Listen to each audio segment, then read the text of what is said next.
Δείτε λοιπόν τι γίνεται σήμερα στην καθημερινότητα. Θα δούμε πώς θα μπορέσουμε να αλλάξουμε επιτέλους τη σοσιαλιστική αυτή χώρα και να την κάνουμε μια φιλελεύθερη οικονομικά χώρα. Πώς θα μπορέσουμε να επαναφέρουμε τον νόμο και την τάξη. Δεν είμαστε φιλελεύθερη χώρα. Όχι, δεν είμαστε φιλελεύθερη χώρα. Γιατί φιλελεύθερη οικονομικά χώρα, για παράδειγμα, κύριε Υποφάντη, είναι η Ιρλανδία. Είναι η Ιρλανδία, στην οποία υπάρχει μικρό κράτος. Φιλελεύθερη οικονομικά χώρα έχει γίνει η Αργεντινή, που είναι case study. Είναι ένα οικονομικό θαύμα ο Μιλέη, ο γνωστός, που βγαίνει τώρα ο Άδωνης Γεωργιάδης και λέει ότι μπράβο στον Μιλέη, λέει, που τι ωραία που τα κάνει.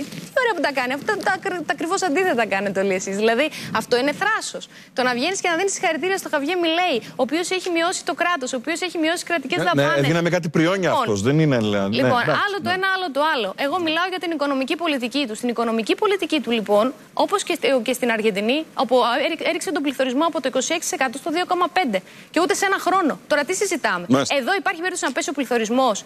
Όχι. Υπάρχει περίπτωση να έχουμε οικονομική ελευθερία? Όχι. Ποια είναι η διαφορά του σοσιαλισμού με τη φιλελεύθερη οικονομία? Ότι στο σοσιαλισμό έχουμε υψηλές κρατικές δαπάνες, υψηλή φορολογία, υψηλές εισφορές. Πρέπει να κλείσουμε τώρα. Είναι θέμα ανάλυσης αυτό που λέτε. Τώρα ζητάτε κρατική παρέμβαση για να πέσουν οι τιμές. Αυτό ζητάτε. Ζητάμε. Από τη μια μας λέτε να είμαστε φιλελεύθερη οικονομία και από την άλλη ζητάτε κρατική παρέμβαση για να πέσουν οι τιμές. Κατά της κρατικής παρέμβασης. Ακριβώς το αντίθετο σας λέω. Άμα θέλουμε να πάμε στην ελεύθερη οικονομία, οι τιμές θα πάνε στο Θεό.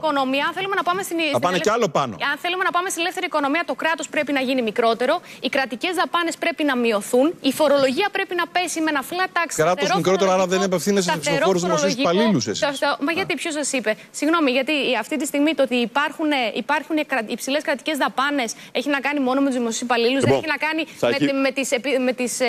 με τις χρηματοδοτήσεις κρατικές. Θα κάτσουμε μια μέρα να μιλήσουμε μόνο για οικονομία. Με τις μη κυβερνητικές οργανώσεις, με τις αργομιστίες που υπάρχουν στο δημόσιο, με τους χιλιάδες μετακλητούς, με τις απευθείας αναθέσεις που γίνονται. Οι απευθείας αναθέσεις ποια χρήματα είναι? Δικά μας δεν είναι, των φορολογουμένων. Το μετρό 30.000 ευρώ το λογότυπο που έγινε τώρα.